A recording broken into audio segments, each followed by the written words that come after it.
Olá, tudo bem? Iniciando aqui mais uma aula do evento Avante Avante, eu gostaria de agradecer inicialmente ao professor Leonardo Castro pelo convite realizado e pela brilhante organização da professora Licínia Rossi. Meu nome é André Ferreira Marques e nós vamos conversar um pouco sobre ônus da prova no processo do trabalho. Pois bem, nós vamos tratar sobre conceito, objeto, atividade probatória e busca da verdade real, princípios, ônus, distribuição do ônus e casuística. De início, nós temos que tratar sobre o conceito da prova e dizer que não existe uma definição legal exata do que vem a ser a prova, né? Mas nós temos no artigo 369 do Código de Processo Civil o seguinte texto: as partes têm o direito de empregar todos os meios legais, bem como os moralmente legítimos, ainda que não especificados nesse código, para provar a verdade dos fatos em que se funda o pedido ou a defesa, e influir eficazmente na convicção do juízo. Doutrinariamente, é dito que, pelo professor Carlos Henrique Bezerra Leite, que é o meio lícito para demonstrar a veracidade ou não de determinado fato, com a finalidade de se convencer o juízo da sua existência ou inexistência. Então, é preciso estabelecer aqui que nós vamos tratar da prova dentro de um processo judicial, né? Então, esse conceito, entre aspas, legal que se tem e o doutrinário é a respeito dessa prova dentro de um processo.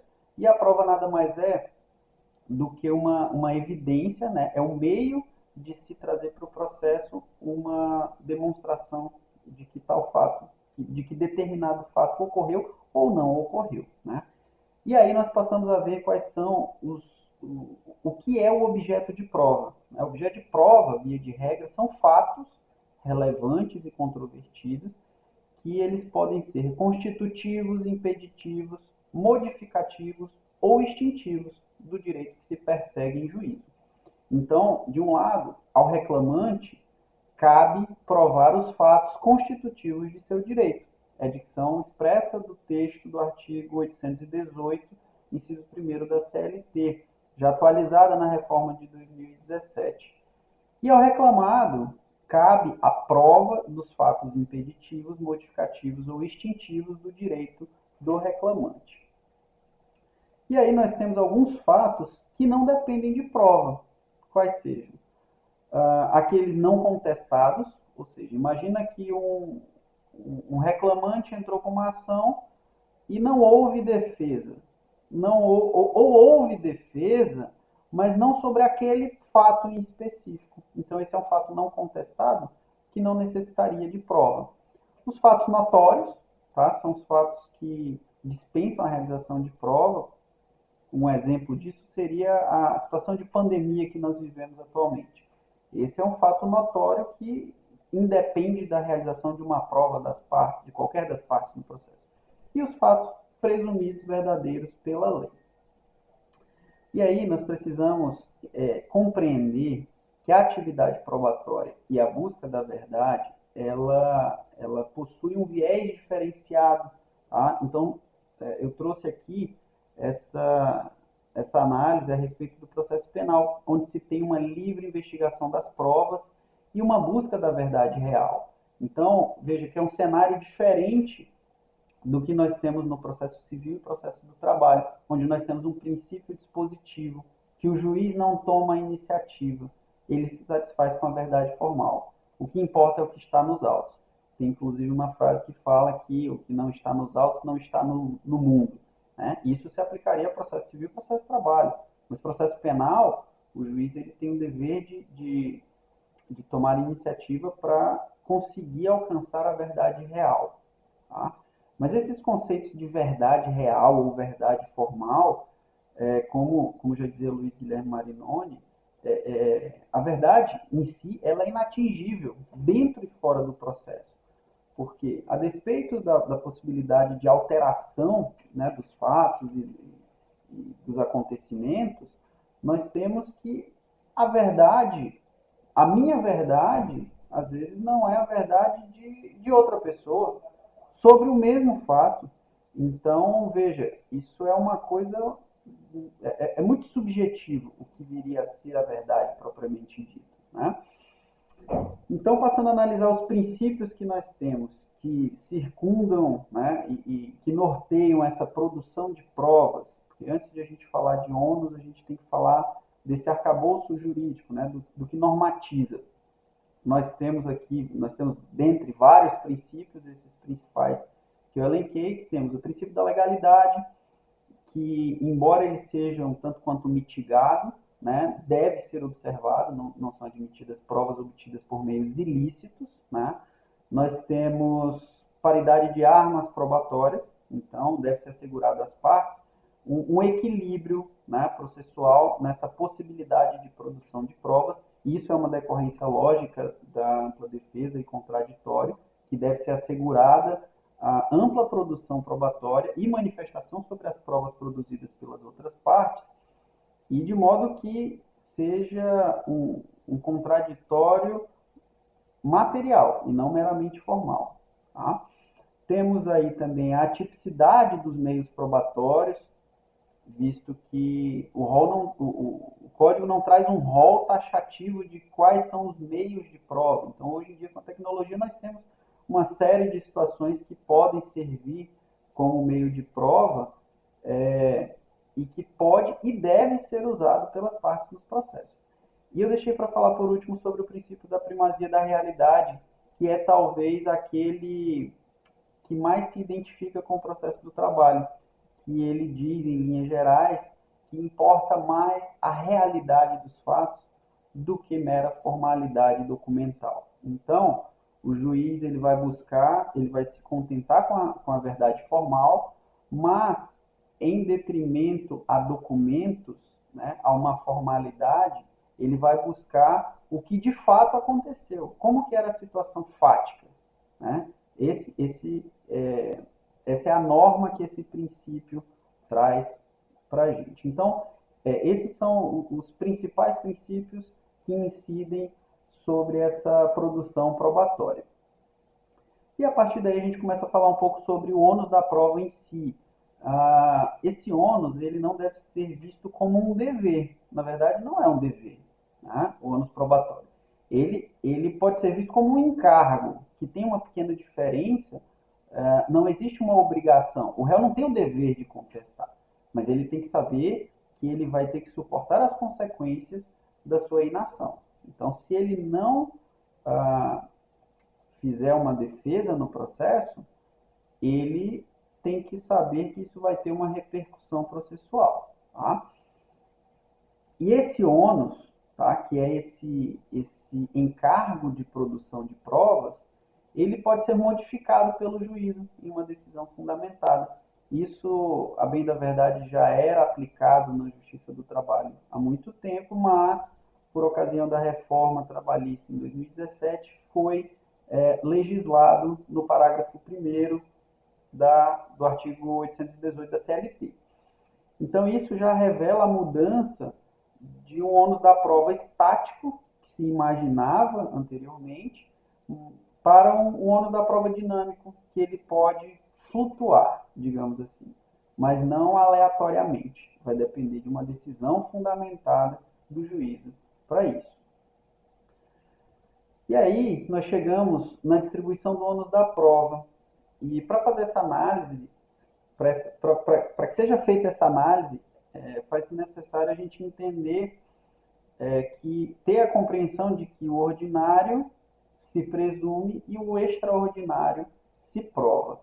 Então, num processo judicial, numa reclamação trabalhista, deve-se entender os fatos, as verbas que têm natureza ordinária e os fatos ou as verbas que têm natureza extraordinária. Isso revela como deve se dar a dinâmica do ônus da prova ali. Veja bem, uma vez comprovado o vínculo de emprego, com o registro na carteira, é ordinário que sejam devidos salário, férias, 13º. Tá? Então, isso já são verbas a que esse trabalhador faria jus pelo simples fato do reconhecimento da existência do contrato de trabalho. Ao passo que um pedido de horas extras, ele já se apresenta como uma situação extraordinária. A hora extra seria uma verba extraordinária, porque ela depende, primeiro, da prova da realização do trabalho sobre a jornada, e aí, na medida em que o empregado comprova que realizou o trabalho extraordinário, o ônus passa para a empresa, para o empregador, para provar ou que ele não realizou o trabalho em extra jornada, ou que ele realizou e foi pago. Então, veja, essa compreensão do que é ordinário e do que é extraordinário é o que vai fazer essa correta distribuição entre reclamante e reclamado, entre trabalhador e empregador. Tá? Então, nós temos essa distribuição regular e vimos agora há pouco que é possível que esse ônus seja invertido. Tá? Então, veja, eu acabei de falar o exemplo de horas extras em que o trabalhador deve provar que trabalhou em sobrejornada. Mas existe uma disposição legal que inverte esse ônus. A partir tem um entendimento jurisprudencial que inverte esse ônus que, a partir do momento em que fica configurado que os controles de jornada eles têm a notação britânica, que é uma notação com horários exatos, de entrada às 7 horas e 0 minutos, saída 12 horas e 0 minutos, isso inverte o ônus. Essa documentação, com base no princípio da primazia da realidade, essa anotação vai ser desconsiderada, não vai ser levada a efeito para fim de prova, e o ônus vai ser da empresa de demonstrar o efetivo horário cumprido pelo empregado, sob pena de ser considerado válido o horário declinado na petição inicial. Então, veja, é muito importante que os pontos sejam fixados, os pontos controvertidos sejam fixados no início da demanda, para que seja feita essa correta distribuição entre quem tem que provar o quê. Tá? E sempre existiu uma dúvida grande se a distribuição do ônus era uma regra de instrução ou de julgamento, se ela deveria ser analisada por ocasião da instrução processual ou o juiz aplicar essas regras quando do julgamento da ação. E veja que o próprio dispositivo legal estabelece que seja dito já na instrução. Em homenagem ao princípio da ampla defesa, a parte tem que saber que o encargo de provar é dela, caso ele tenha sido invertido. Ok? E aí, como nós resolvemos? Nós temos a possibilidade de prova dividida, ou prova empatada. Imagina que uma parte produziu uma prova, veio uma testemunha e falou que era verde, e veio outra testemunha e falou que era vermelho. Nós temos, então, uma prova empatada. Como que o juiz vai resolver isso? O juiz vai resolver isso observando o ônus da prova. Quem tinha o ônus de produzir aquela prova? Se ele entender que houve um empate na produção de provas, vai ser prejudicado quem não se desincumbiu do ônus de fazer a prova. Prova de fato negativo. A quem incumbe provar a ocorrência de um fato negativo? Vai ter que ser analisada a circunstância, o ponto controvertido vai ter que ser fixado para que seja distribuído. Imagina que eu preciso comprovar que eu nunca fui para a Disney. Eu não tenho como provar isso. Não tem como eu juntar uma foto da Disney sem que eu apareça nela e isso servir de prova de que eu nunca fui para lá. Então, veja, se a outra parte está alegando que eu fui para a Disney, ela tem que produzir essa prova. Tá? Então, veja a importância do ônus da prova, a importância da distribuição correta do ônus da prova para que seja conduzida uma instrução processual. Um exemplo que eu sempre uso quando eu vou conversar a esse respeito é sobre esse jogo do balão, que o balão vai enchendo, enchendo e ele vai estourar na mão de uma das pessoas. Veja naqueles exemplos anteriores, é como se o ônus da prova fosse o balão que ele vai sendo passado de uma pessoa para outra pessoa e quem não conseguir se desincumbir dele vai sofrer as consequências desse fato. E aí nós temos agora uma análise casuística, alguns comentários simples nessa nossa breve conversa. Primeiro, com relação à prova pré-constituída, né, que nós temos o princípio da aptidão da prova, que ele diz que quem tem maior facilidade de produzir a prova é quem deve produzi-la, então isso depende da distribuição do ônus da prova. No segundo momento, confissão de um fato. Imagina que uma das partes confessa que tal fato ocorreu, se torna desnecessária a produção de prova nesse sentido. Com relação ao reconhecimento do vínculo, depende da distribuição do ônus, né, realizado no processo, porque veja, imagina que um empregado entra com uma ação e busca o reconhecimento do vínculo, mas ele não teve a anotação na carteira, que é o principal elemento de prova para isso. Como que vai ser feito? Inicialmente a distribuição ela é do reclamante, mas veja, ao passo que a reclamada apresenta uma defesa e admite a prestação de serviço, só que admite que essa prestação se dava de forma diversa ao vínculo empregatício, ela atraiu para ela esse ônus. Por quê? Porque ela confirmou a prestação de serviço. Então, veja que, de uma maneira dinâmica, o ônus da prova sai do reclamante e vai para o reclamado, que alegou que era uma empreitada ou que era um diarista, por exemplo. Tá? E da mesma forma que a confissão, a ausência de impugnação torna desnecessária a produção de prova sobre determinado aspecto. Então, esses foram os pontos elencados para essa breve conversa. Espero que se aprofundem no tema, que é interessantíssimo para a instrução processual. Meu nome é André Ferreira Marques, sou advogado. Muito obrigado.